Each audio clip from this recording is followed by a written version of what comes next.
আসসালামু আলাইকুম সবাইকে। বলুন তো আজকে কি রান্না হচ্ছে।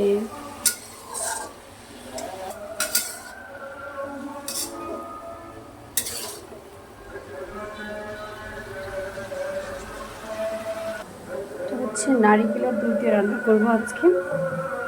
আমার খুবই পছন্দের শাপলা নারিকেলের দুধ দিয়ে চিংড়ি মাছ রান্না।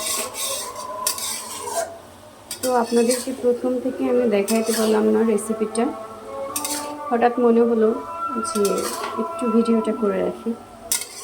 আচ্ছা, আপনারা কোথায় কোথায় কোন কোন এলাকায় এই মানুষটা পছন্দ করেন এই রান্নাটা কমেন্টে অবশ্যই জানাবেন।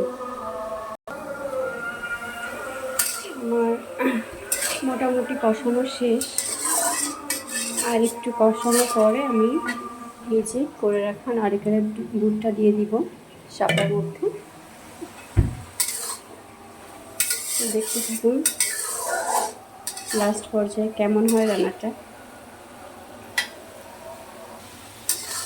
রান্না করতে করতে আমি না ভুলে গিয়েছিলাম যে আমার কয়েকটা মরিচ দেওয়া উচিত।